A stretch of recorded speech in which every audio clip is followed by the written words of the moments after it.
पिछली बार जो विधायक थी वो राव साहब की करीबी मानी जाती है। बेस्ट, उसने बहुत अच्छा काम किया, उसने भी अच्छा काम किया, लेकिन जिसकी जितनी क्षमता है उतना ही करते हैं। मेरा जो विजन है, क्योंकि मैं एक एक पॉइंट को लेके मेरा एजुकेशन पे फोकस था, मैंने कॉलेज और 12 स्कूल का अपग्रेड है, और अभी तो जुम्मा 2 महीने अभी है बाकी, अभी तो आपको कई और सड़कों को लेकर क्या स्थिति है? क्योंकि हाईवे एक्सप्रेस अच्छे बना रही बीजेपी, लेकिन मुझे जो विरासत में मिली ज्योति जी, मुझे कुछ कम से कम मेरे यहाँ इलाके की 65-70 के लगभग सड़कें बिल्कुल जर्जर हालात में मिली, बिल्कुल जर्जर हालात में, और मैंने 25-30 सड़कें तो पूरी रिपेयर करवा दी। मुझे 25 करोड़ रुपए मैंने विधानसभा में खड़ा होकर कहा, दुष्यंत चौटाला जी पीडब्ल्यूडी मिनिस्टर थे, मुझे लोगों ने बाद में कहा भी कि आप सत्ता पक्ष के विधायक को आपको ऐसा नहीं बोलना चाहिए, और मैंने ऑन रिकॉर्ड उस समय विधानसभा में कहा, माननीय मनोहर लाल जी वहीं बैठे थे, डिप्टी सीएम साहब पीडब्ल्यूडी मिनिस्टर थे, तब मैंने कहा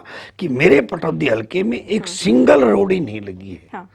उस बात को रिकॉर्ड करते हुए माननीय मनोहर लाल जी ने उसी समय निर्णय लिया कि मंत्री को बीच से हटाओ और हर विधायक कुछ 90 के 25-25 करोड़ के रिपेयर के काम दो, और मैंने सबसे पहले कराया। उससे पहले सड़कों का काम नहीं हो पा रहा था, कोई था ही नहीं, मैं बहुत चिल्लाया था, लेकिन माननीय मनोहर लाल जी ने किया। उसके बाद 25 करोड़ और दिए, आज ही आपने आज बुलाया, अभी मेरे 25 करोड़ में कुछ काम और सड़कें रह रही थी, अभी आपके आते आते एक व्हाट्सएप आया, अभी कहोगे तो फोन में दिखा दूंगा कि आपकी 6.5 करोड़ की 18 सड़कें और रिपेयर के लिए मंजूरी दे दी है। आप सड़कों की बात कर रहे हैं, शिक्षा की बात कर रहे हैं, साथ ही रोजगार को लेकर हमने बात की, पीने के पानी की भी आपने बात की, लेकिन जल भराव की जो समस्या है, चूंकि अभी मानसून का मौसम है, तो इससे काफी 2-4 लोगों को होना पड़ता है। देखिए, ये तो निश्चित तौर पे मैंने कहा ना, हमारे यहाँ नाले थे वो चौधरी भूपेंद्र सिंह हुड्डा ने एक्वायर कर दिए, पहाड़ थे वो एक्वायर कर दिए, जंगल थे वो एक्वायर कर दिए, बांध थे वो एक्वायर कर दिए।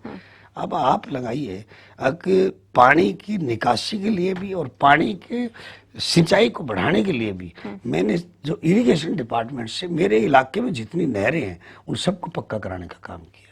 बचपन में एक नदी सुनते थे, साबी नदी, राजस्थान से आती थी, मैंने उसको दोबारा पढ़वा दिया। मैं छोटा था जब कभी उसमें नदी में खेलते थे, वो 30 साल से आ ही नहीं रही थी, मैंने उसको दोबारा उखड़वा दिया। आप जाके देखिए, बड़ा बड़ा काम पे चल रहा है, और लोग कह रहे हैं ये क्या क्या, ये जरा होता है, एक नया करिश्मा है, जो बरसात का पानी उसमें भर के और हमारी जमीन का पानी रिचार्ज भी होगा। तो हमने एक एक पॉइंट पर, और अभी पानी का तो आधा हुआ है, 186 करोड़ रुपए मैंने अभी और मंजूर करा दिए हैं। 25 एकड़ जमीन हम फाइनल कर रहे हैं।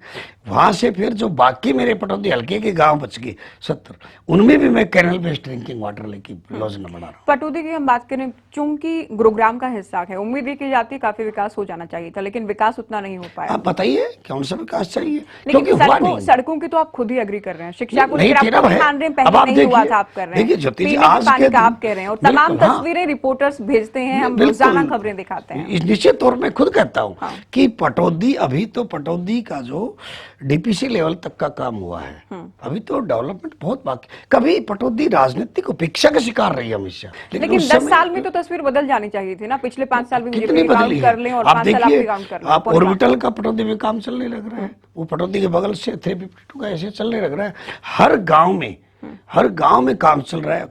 सरपंचों को तो पैसे दे ही नहीं रही थी ना सरकार, सरपंच तो नाराज थे। मैं बैठा, मुझे लोकसभा के बाद सरकार को इस बात की जानकारी मिली कि सरपंच नुकसान कर देंगे विधानसभा में, कोई दूर दूर तक तभी उनका अमाउंट बढ़ाया गया। अभी पीछे 1 हफ्ते पहले ही सरपंचों का सम्मेलन मेरे यहाँ था, 90% 95% सरपंच वहां उस समय उपस्थित थे। सबने सराहना की, माननीय मुख्यमंत्री ने नायब सिंह सैनी जी का आभार व्यक्त किया कि आपने 21 लाख तक का हमारे ये कर दिया, और हमारे पास ग्रांट की कमी तो है ही नहीं, क्योंकि मैं बैठा हूं ना, मुझे बताए, मेरे पास माननीय नायब सिंह सैनी जी ने फंड दिया हुआ है। अब बताइए क्या किसी गांव की फिर नहीं रह रही है, तो आपके सामने ऑन रिकॉर्ड कह रहा हूँ, मैं दूंगा पैसे। आ जाएंगे सरपंच आपके पास? आए ना, के बाद मैं स्वागत करूंगा। कोई आए भी, मेरे गांव की फिर नहीं पड़नी है। ये ना हो कि हरियाणा न्यूज पर बताएं कि विधायक जी आप उनको बुला लीजिए, मेरा पीए पहले पूछेगा कि आपको 4 फोन कर दिया, आप दे क्यों नहीं रहे, फिर हमने उसके पैरेलल अधिकारियों को कहते हैं कि किसी गांव की भी फिरनी कच्ची नहीं रहनी चाहिए।